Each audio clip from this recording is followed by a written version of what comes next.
Niteka n'umunezero ntangere vyo gusubira kubana namwe banywanyi mukurikira amakuru n'ibiganiro tubandanya gushikiriza misi yose kuri imbonesha kure y'Umuhuza TV. Ndabahaye ikaze muri uyu mwanya w'amakuru agezweho muri uyu mugoroba ari nayo yacu asozera ayu munsi yo kuwa Mungu ku itariki ya 15 Gitugutu 2023.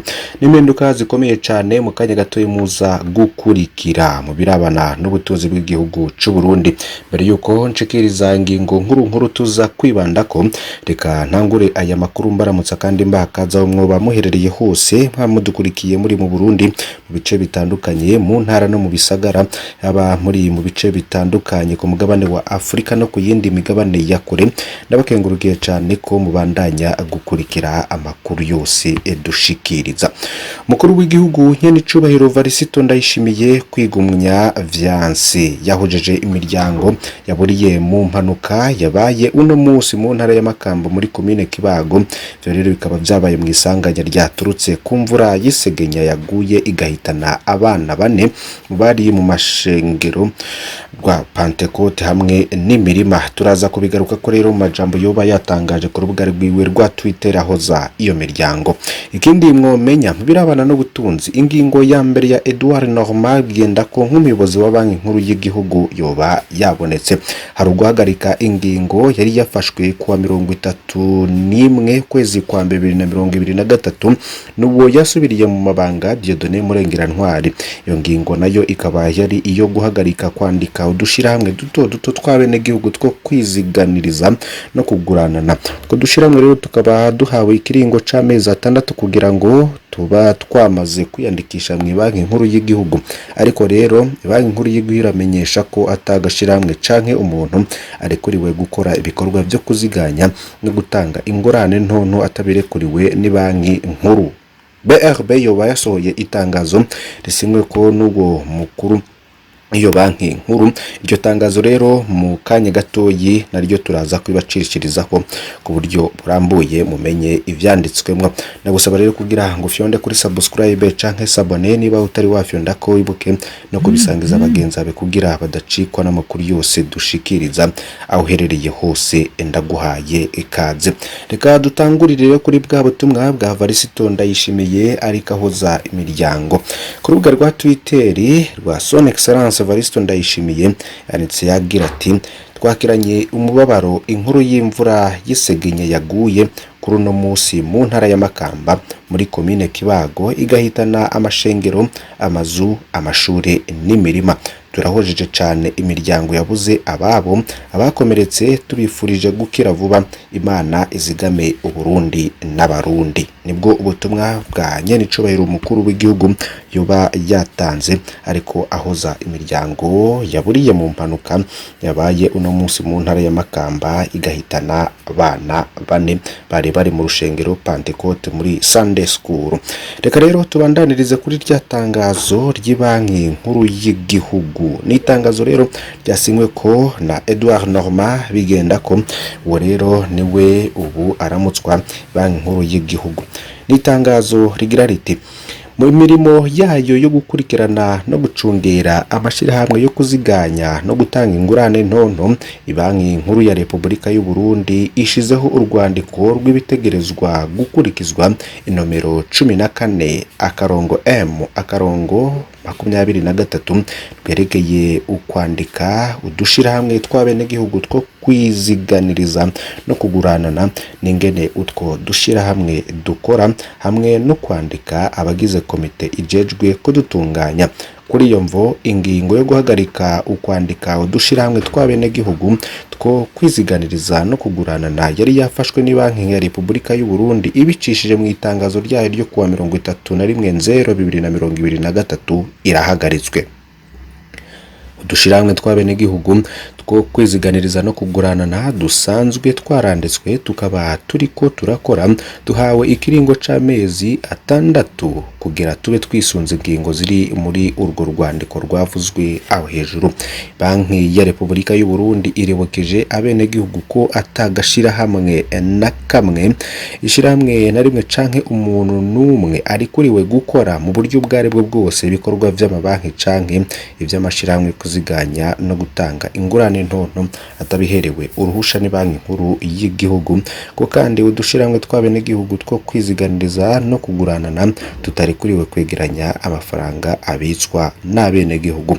Ko dushiramwe nta kindi turekuriwe atari ukwakira intererano cotisation zitunguka z'abanywanyi batwo kandi tukabaha n'ingurane hisunzwe amasezerano bagiraniye bonyene.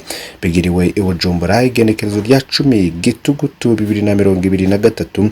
Edouard Normand Bingendako niwe wasinye kuri iryo tangazo, akaba ari umuyobozi mukuru wa banki ya Repubulika y'u Burundi, akaba ariho na kashe ya gouverneur wa BRB. Nizo mpinduka rero zoba zihejeje gutangazwa mu banki nkuru y'igihugu BRB.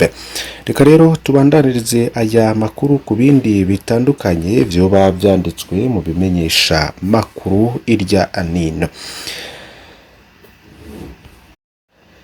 Ingozi umukenyezi yitavye Imana hitamwe n'insinga z'umuyaga nkuba zari mwivu ry'umurima.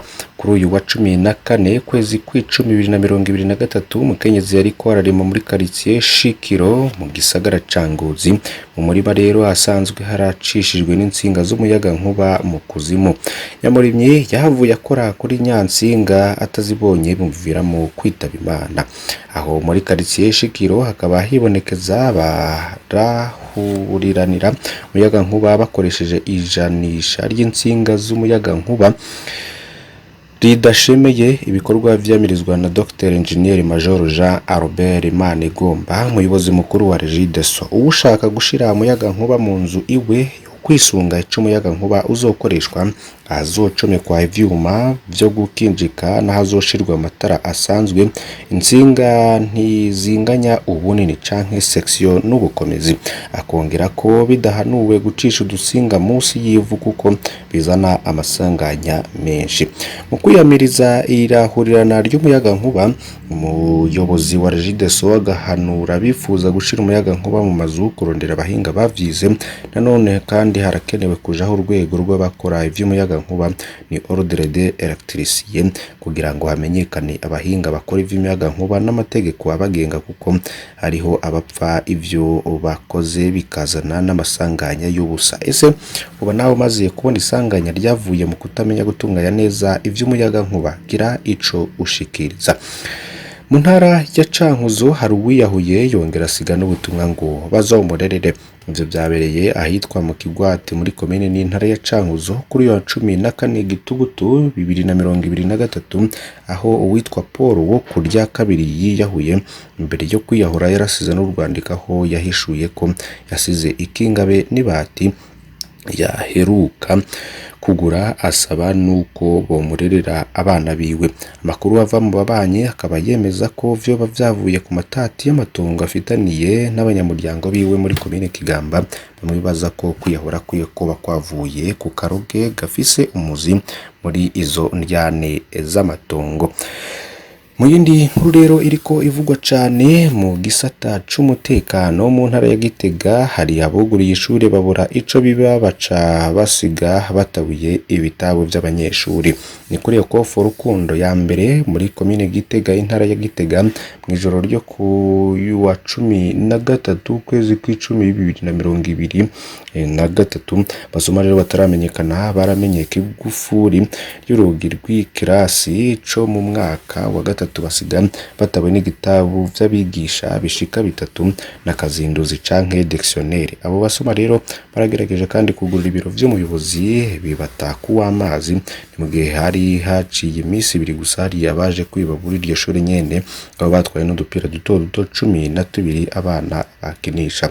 Ubuyobozi bw'iryo shure bigaga ko bari bagarutse kwiba utundi dukinisho tw'abana basanga baratwunguruje kuva hibwe utwo dupira. Mu buyobozi bw'indero muri komine Gitega bagatera ivyatsi ubwo bugizi bwa nabi mu mashure kuko bugeramiye abanyeshuri ndetse n'ibigo bigaho.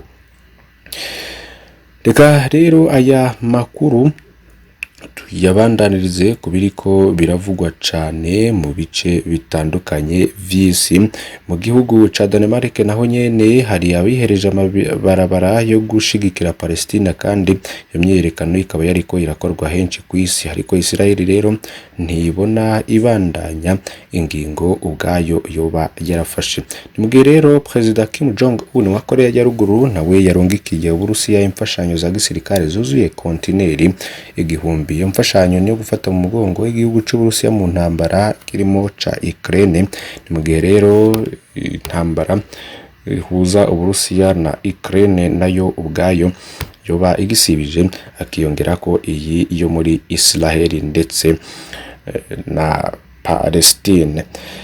Banywanyi bacu ndabakengurukiye cyane ko mwakurikiye amakuru yose twashikirije kuri uyu munsi. Ndabasaba kugira ngo nimuzocikwe n'ayandi tuzoshikiriza ku munsi w'ejo. Hari ibibandanya kuvugwa cyane bimenyesha amakuru ku mbuga ngurukana bumenyi, nkuru tubatohoreza bavugwa cyane mu kibano, bivugwa cyane mu bisata bitandukanye harimo politike, agateka kazina muntu n'ibindi vyinshi. Boze rero tushikayo tukabategurira inkuru ziba zivugwa cyane, tukazibashikiriza kuri iyi mbonesha kuri mudahwema gutwereka ko mudukurikira. Ndabasaba kugira ngo nimuze gucikwa. Imana ibahezagire ijoro ryiza.